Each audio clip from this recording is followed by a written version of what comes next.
Good day, everybody. Dr. Yakubu Balogun here, still talking about the UK Global Talent Visa.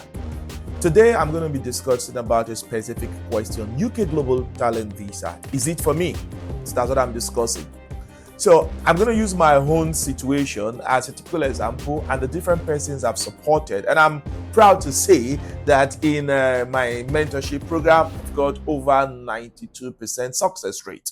And looking at all of the data, studying the pattern, also in the news, and from my personal experience, I want to talk about the UK Global Talent Visa to be able to do like a self-assessment. So when you want to apply for the UK Global Talent Visa, you need to be able to self-assess your application. Ask yourself, is it for me? Have I got what it takes to be able to apply for the UK Global Talent Visa? So that's what we're talking about. So it's no news that the UK Global Talent Visa is broadly divided into two categories. It is either you are a talent. So what that means is that you're already an established leader in your area, or you are a promised talent. So it means you've got the prospect. You've got the prospect to be great. You've got the prospect to make some impact in your chosen area. Now, whichever side you belong to, the question remains, is it for me? Should I bother going for the UK Global Talent Visa? What exactly makes me stand out? Now, I've seen people come up with their experiences. Like, I've been a lecturer. I've seen lecturers apply for the UK Global Talent endorsement and denied endorsement. I had a conversation with somebody quite recently, and they talked about somebody that has got close to 10 publications and still did not get the endorsement. Now, the question is this Global Talent Visa for just a selected few? Or how exactly do I assess myself? Now, I've had a conversation with some persons that they want to apply for the UK Global Talent Visa, and I've just finished my master's degree, or I've got a distinction, or I've worked in the bank before for the past 10 years, or the past 5 years. Is it for me?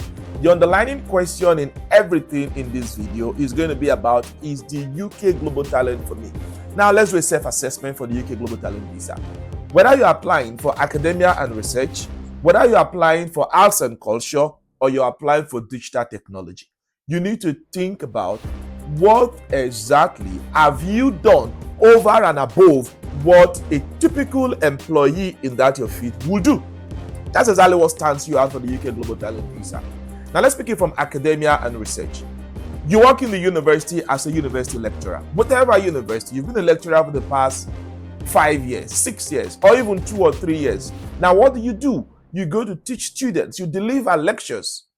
Now, that is what you would do normally, but that does not stand you out for the UK Global Talent Visa, so it's not for you. You're an engineer, and you've been working in a very, very great job, in a great role for the past 7 years, and you're considering coming to the UK from Nigeria or wherever, and you think because you've got experience as a production engineer or as an accountant, you want to apply for the UK Global Talent Visa. Have you got what it takes? The answer is no. What exactly makes you stand out? Or, oh, I'm a good programmer. I've been working in this bank as a software developer. Why can't I apply for a UK Global Talent Visa through the technician? But the question still remains, is it for you? Now, what you always want to ask yourself is, what exactly have I done over and above what my job requires me to do? And let's go back to academia. If you are in academia, your job typically requires you to deliver a lecture. Now, notice one thing. The lecture you're delivering is most likely what you were taught. You're just reproducing this thing. What is already in the textbook, what is already the established body of knowledge, that does not guarantee the UK Global Talent Visa. Now, what makes you stand out is what addition you are bringing to the body of knowledge. So that is the standard. What makes you stand out there? Not just delivering what is already established, what do you add onto the body of knowledge? And the only way you can actually do that is via research. So if you've been lecturing for the past 5 years, you might not get the endorsement, but somebody that has got a research experience of 1, 2, 3, 4 years, the person gets the Global Talent endorsement. The difference is because while you have been reproducing what is already there or disseminating what is already there, the other person is disseminating a new body of knowledge. So that is exactly where global talent is. That is exactly where global talent sits. So if you're a lecturer and you're considering the UK Global Talent Visa, evaluate your research portfolio. How much research have you been involved in? What is the impact of your research? What sort of recognition have you got in your area? Now, talking about recognition, for example, you would agree with me that you don't necessarily get wider recognition as the best lecturer, as the best person where the students in your class, 92%, 90%, they all got A. The remaining, they got B. That does not give you the recognition that you desire in this area. What makes you stand out is the fact that the publication you made has got 1,500 downloads in the past 3 months. What makes you stand out is metrics like the presentation you made has got this amount of prize award, or you've written grants and you've been able to get some funding, some pot of research fund. Now, look at the difference between number one person who's been teaching for the past 7 years, disseminating the same knowledge that was given unto him or her, and the other one that is a lot more interested in adding onto the body of knowledge. That is where Global Talent sits. Or we're talking about digital technology, for example. There is somebody that's been working in the bank in Nigeria, for example, and you've been working in cybersecurity, or you've been working as a software developer or whatever, as a software engineer within the bank. That is not where Global Talent sits. Global Talent sits with the other person that is involved with some innovative work in digital technology. I'll give you a typical example. Say there's been a challenge about the mental health of people, and we don't have too many mental health professionals, and we came up with an idea to be able to use mobile app to assess people's mood. You can assess their mood from the wristwatch that they wear, and then it connects to the mobile app, and then you can give some triggers and some suggestions, some ways to be able to support their mental health. And you've been able to work in a team that came up with this novel idea. You don't necessarily need to be the software developer writing JavaScript, HTML, CSS, not necessarily. You might just be within the team that's coming up with this idea, and you're building this thing into solutions, product, a digital product.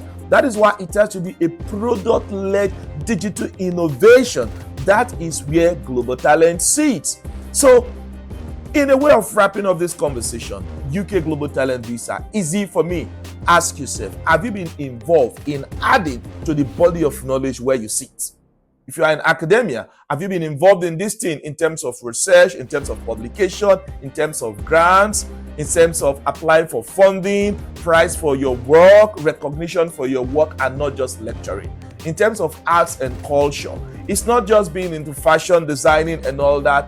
What kind of recognition have you got from the unique work that you've been able to do? Your work is in this runway, it's in the other runway for beauty pageant, beauty contest, or you've got this sort of recognition, this sort of prize in your area. You bring in some new body of art, unique, new, novel body of art that you're bringing. That's exactly where Global Talent sits. Or in digital technology, some innovative way of using digital technology to solve problems and to add real value to humanity. That is what Global Talent is about. Because what the UK needs are people that come into the UK with this track record, and they are able to continue on the same trajectory to be able to support development, to be able to support economic growth in the UK. So assess yourself. What have you been doing? Have you got any of these? So if you've been working and you've not been involved in any sort of research development work, probably the UK Global Talent is not for you. If you've been in academia and your research portfolio is very, very minimal, maybe you want to assess yourself and see how you can build on that to be ready for the UK Global Talent Visa. If you've been working in IT and what you do is not a product-led digital innovation or development organization, you might want to reevaluate your job and see how you can get involved in some of these product-led digital innovative work, so as to make sure that you get the level of impact that makes you qualify for UK Global Talent Visa. Once again, Dr. Yakubu here, always happy to respond to any questions you might have. If you need any clarification, if you have more questions, interact with me in the comment section, drop me a line, and I'll be able to respond and make some more videos on how you can understand what the Global Talent Visa is about and get yourself ready and worthy for it. Thank you.